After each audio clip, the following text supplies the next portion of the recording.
Hello students, let's talk about geometrical isomerism. I have already covered one video wherein I have covered the topics of isomers. What are isomers? They are the compounds of same molecular formula but different structure, or the stereoisomers. So isomers are divided into two types. The ones are structural isomers and the other are stereoisomers. Structural isomers are further divided into four types: position, chain, functional group and metamerism. This complete topic you can see on the other video in my channel. And for optical also I have made one video. Now I am going to discuss about geometrical isomerism. Geometrical isomerism is also called as cis-trans isomers or cis-trans isomerism. Now what is happening here is, first of all, you have to remember the main condition that it only and only can be found in alkenes. That means the double carbon-carbon double bond is necessary for this isomerism to exist. So the two atoms on the double bonded carbons should also be different. So what is the other condition?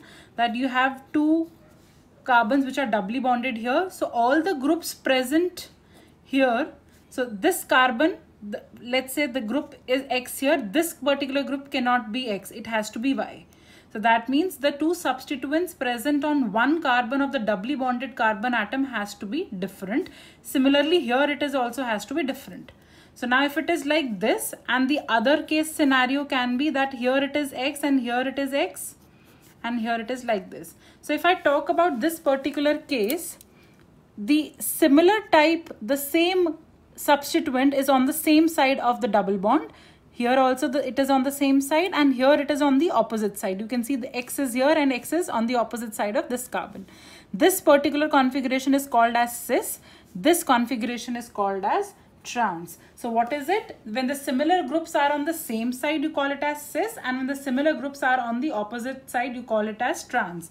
So cis and trans, they both are collectively called as geometrical isomers. For example, I say that let's say draw the structure of 1,1 dichloroethene, right?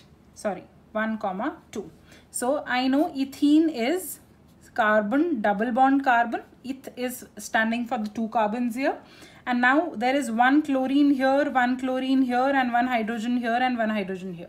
So this is the simplest way in which I can write down the structure for dichloroethene.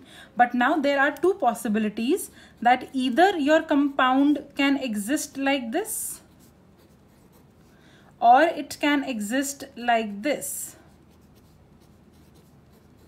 Right? So when the same types, the same hydrogens are present on the opposite side, this condition is called as trans, and when they are present on the same side, it is called as cis. But the nomenclature remains the same. So it is 1,2 dichloroethene only. The arrangement of the different substituents around the carbon, double bond carbon is different. So while you will write down the name for this particular compound, you will just write it as trans 1,2 dichloroethene. So nothing changes, just the prefix trans is added in front of the name, the IUPAC name that you have decided. This would be cis 1,2 dichloroethene. I hope it is clear. If I say draw the structure for butene, so I know there are 4 carbons, and on the second position, the position of the double bond has been mentioned, so it will be like this. So it is going to be CH3, 1, 2. This has one hydrogen, this has one hydrogen, and this is CH3. So now butene is this, even if it exists like this, wherein the same type of substituents on the same side, or it can exist like this, wherein this similar substituents are on the opposite side. The compounds are called as butene. The only difference is, since it is on the same side, it is called as cis butene, and this is called as trans butene. So only the name would change in the terms of a prefix being added, which is cis or trans. Otherwise the entire IUPAC would remain the same. Also, if I tell you to write down the cis and trans structures for 2-methyl prop 2ene, right? So I know it is 3 carbons and it is a double bond here. Sorry, it is 1. So if you have a compound like this and it says that 2-methyl is there on the second carbon, so this would be CH3 here and this is CH3. So now the valency for this carbon is complete. Now this is the structure for 2-methyl prop 1ene. Now if I want to spread it in the terms of the entire elaborate structure, what will happen here? Sorry, this is CH2. This will be hydrogen, hydrogen. This would be CH3 and CH3.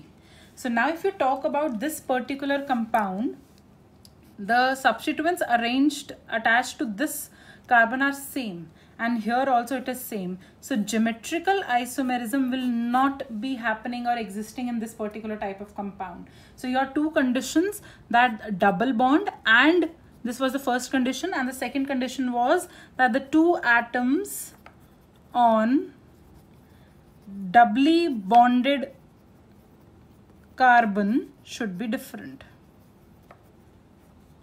So you can only have cis and trans when there is a double bond and the two substituents on one carbon of the doubly bonded carbon are different. If they are same, you cannot have geometrical isomerism existing. Now, since you have learned how to draw the cis and trans isomers of a compound, you should also know about the general properties of these geometrical isomers.